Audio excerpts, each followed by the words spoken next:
영어는 오늘날 세계의 주요 국제 언어이자 가장 널리 사용되는 언어입니다. 통계에 따르면 전 세계적으로 거의 4억 명에 가까운 영어 원어민이 있으며 세계 인구의 5.5%가 모국어로 영어를 구사합니다. 영국, 미국, 캐나다, 호주, 뉴질랜드가 대표적이죠. 또한 전 세계적으로 약 20개국이 영어를 공용어 또는 제2외국어로 사용하고 있으며 총 인구는 약 8억 명입니다. 즉 모국어 사용자와 합치면 세계 인구 6명 중 1명은 영어를 어느 정도 이해하고 있다는 거죠. 영어를 배우는 전 세계 초중고 학생들의 숫자가 더해진다면 영어를 이해하는 사람들은 더 많아질 것입니다.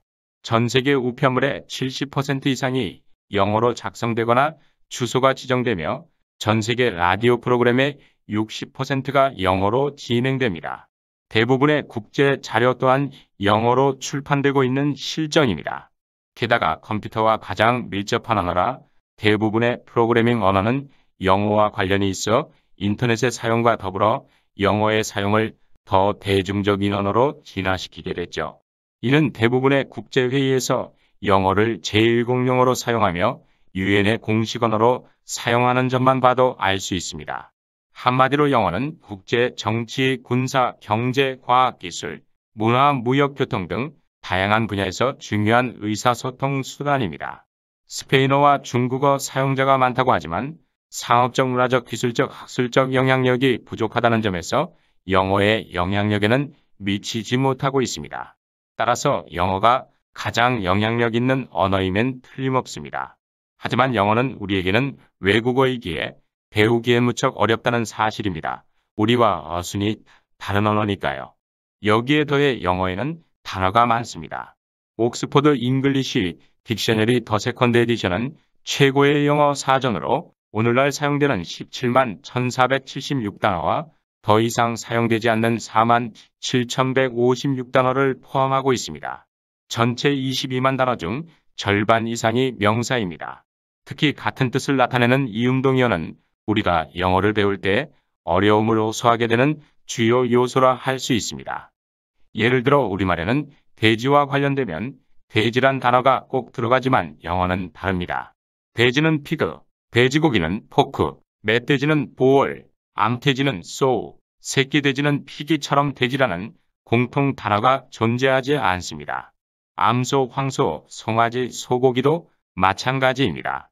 이처럼 돼지, 양토끼, 소, 사슴, 닭 등 6종의 이름 자체를 표현하려면 수컷, 암컷, 새끼, 고기 등 표현으로 6종을 합쳐 영어로 무려 26개 단어를 사용해야 하는 번거로운 과정을 거쳐야 하죠.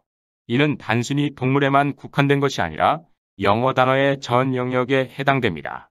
그렇다면 도대체 무슨 이유로 이렇게 영어에는 단어가 많아졌을까요?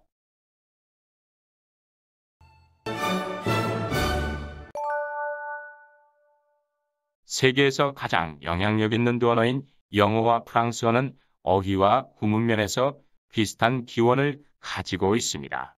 프랑스와 영국의 유사한 문화와 지리적 위치, 오랜 역사적 요인 때문에 말입니다. 통계에 따르면 영어 단어의 58%가 프랑스어 라틴어에서 전해졌다고 하죠. 이를 설명하기 위해서는 간단히 역사를 살펴봐야 하겠습니다. 우선 어족에 대해 살펴보자면 프랑스어, 라틴어, 그리스어, 게르만어는 서로 연관이 있는 언어들입니다. 바로 프로토인도유로피언, 즉 인도유럽조에 해당하는 언어인 거죠.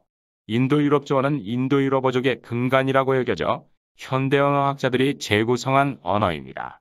인도유럽조어는 1786년 영국의 판사이자 문헌학자인 윌리엄 존스가 산스크리트어가 그리스어, 라틴어, 게르만족 언어 등과 밀접한 관련이 있다는 내용을 발표하면서 비교 언어학과 함께 발전하였습니다. 해당 어족에 있는 언어들은 사실 공통된 조상 언어를 가지고 있기 때문에 전혀 다른 언어와 다른 단어처럼 보여도 같은 인도유럽조어의 유래나 발음을 공유하는 단어인 경우가 많습니다. 영어도 여기에 해당됩니다. 그렇다면 영어의 다양성을 이룬 역사적 배경이 또한 있을 것입니다. 고대의 영국 제도에 살았던 사람들은 켈트어를 사용했습니다. 기원 후 43년부터 브리튼섬, 즉 영국 제도는 로마 제국으로부터 침공을 받아 400년 동안 브리타니아라는 로마의 속주가 되어 이때 라틴어가 영국 제도에 본격 도입되기 시작합니다. 서기 450년에 지금의 독일인들이 영국을 침공하여 원주민과 합병하기 전까지 말입니다. 토착 켈터를 사용하는 브리튼족이 로마에 이어 게르만인들에게도 패배하게 된 거죠. 그 이후로 서게르만 언어인 고대 영어를 사용하게 됩니다. 독일 지역에서 온 앵글족, 섹슨족, 주트족, 이 세 부족이 현재 영국의 주류 민족이 돼버리죠. 그들의 침략과 함께 게르만 부족의 언어는 대영 제국의 주요 언어가 되었으며 현대 영어에서 앵글로색슨은 영국인이나 영어 사용자를 가리킵니다. 고대 영어는 게르만어가 원류이며 영국 원주민인 켈트어와 게일어가 사용하는 언어가 아닙니다. 오늘날 두 언어 모두 웨일즈, 스코틀랜드 및 북아일랜드에서 여전히 사용되고 있기 때문입니다. 그 후 약 600여 년 후 서기 1066년 노르망디 공작 윌리엄이라는 프랑스 봉건 형주가 잉글랜드를 정복하고 통치하기 시작했으며 야만적인 게르만 문화보다 훨씬 우세한 로마 그리스의 영향을 받은 프랑스의 문화는 그들을 매료시킵니다. 이 때문에 이 기간 동안 프랑스어가 영국의 공식 언어가 되었고 교회와 귀족의 상류층도 프랑스어를 사용하는 것을 자랑스럽게 여기고 영어는 배척됩니다. 그 당시 영국 궁전은 150년 동안 프랑스어를 구사하는 앵글로-노르망 귀족들로 가득 찼습니다. 이러한 배경으로 그 당시 상류층은 프랑스어를, 하류층은 영어를 사용했습니다. 예를 들어 사회 하층의 농민과 아이는 일반적으로 돼지, 양과 같은 가축에만 접근할 수 있었고 상류 귀족만이 도축된 가축으로 만든 돼지고기, 양고기 및 기타 요리를 즐길 수 있었습니다. 따라서 동물 자체는 고대 영어를 유지하고 고기는 다른 언어의 단어를 사용했습니다. 앞에서 말씀드린 돼지, 양, 토끼, 소, 사슴, 닭 등 6종의 이름 자체를 표현하려면 수컷, 암컷, 새끼, 고기 등 표현으로 6종을 합쳐 영어로 무려 26개 단어를 사용해야 하는 이유가 된 겁니다. 또한 문학, 의학, 정치, 종교 등 전문 분야에서도 귀족 사회의 프랑스어가 널리 퍼져 있었기 때문에 영어로 된 어휘가 더 발전되고 쓰여질수록 프랑스 차용어가 더 많이 사용되게 된 거죠. 따라서 현대 영어는 켈트어, 게르만어와 라틴어, 프랑스어가 섞이고 또 섞이게 된 겁니다. 그래서 노르망 왕조 동안 많은 수의 프랑스어 단어가 영어에 통합되었기에 대부분은 오늘날에도 여전히 사용됩니다. 또한 당시 게르만어는 여러 언어를 포함했습니다.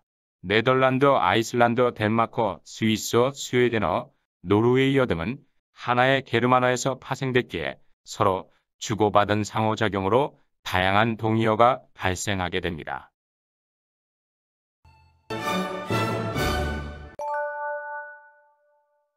그러나 많은 프랑스어 차용어가 영어에서 사용되었음에도 불구하고 많은 단어의 의미가 변경되어 프랑스어와 같아 보이지만 의미가 조금 다르다는 점도 있습니다.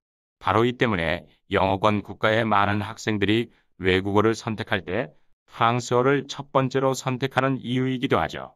영어에 대한 라틴어의 영향은 군대 행정 비즈니스, 기독교, 법률, 의학, 연금술 및 문학 르네상스의 기계 민주주의와 같은 과학, 예술 및 추상 단어가 영어로 들어오게 되어 마치 유럽 문화를 집대성한 모습으로 발전되게 됩니다.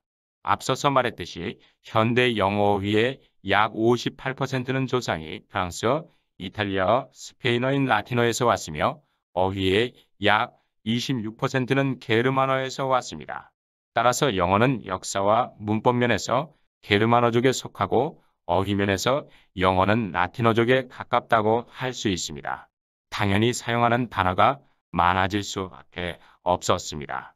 한마디로 영어는 게르만어와 라틴어의 혼합어라고 할 수 있는 거죠. 북유럽과 남유럽의 언어가 섞여 쓰게 된 겁니다. 이것이 바로 영어가 방대한 어휘를 가지고 있는 주된 이유라고 볼 수 있습니다. 미국의 언어학자 및 교수인 존 맥워터가 영어에 대해서 다룬 저서의 제목을 직역하면 우리의 멋진 잡종혀라는 뜻입니다. 영어가 혼합어라는 연구 결과입니다. 유럽인들을 제외한 외국인들은 영어를 배우기에는 구조적으로 어려운 부분이 많습니다. 한국인들 또한 영어 학습에 많은 고통의 시간을 보내게 되죠. 특히나 그 많은 영어 단어는 학생들에게 큰 인내를 감내하게 합니다. 대한민국은 영어 공화국이라고 불려질 만큼 많은 시간과 돈을 투자하고 있는 실정입니다. 국내 서점에는 영어 학습 관련 책들로 넘쳐나고 수많은 영어 학원들은 학생들과 학부모를 유혹합니다. 하지만 세계 최고의 영어 학습비 지출의 실력은 간신히 세계 70위권이라는 신문 보도도 있을 만큼 여전히 영어는 우리에게 많은 고통을 안겨주고 있습니다. 세계 최하위권 일본보다는 높지만 말입니다. 대신 영어를 배우게 되면 스코틀랜드어, 노르웨이어, 덴마크어, 독일어, 스위스어, 네덜란드어, 프랑스어 등 다른 국가의 언어를 배우는 데에는 유익하다는 장점이 있다고 누군가가 말하더군요. 어느 한 영어 강사였을 겁니다. 몸에 날개를 다는 건 어렵지만 날개를 달면 멀리 높게 날 수 있다고 말입니다. 영어를 배워야 하는 사람들에겐 그 과정이 고통스럽더라도 말이죠. 하지만 거꾸로 생각해보면 만약 영어가 앞에서 말씀드린 것처럼 여러 언어가 섞여 발생된 현대의 유형 무형의 가치가 없었다면 우리는 영어를 배우려고 하진 않았을 겁니다.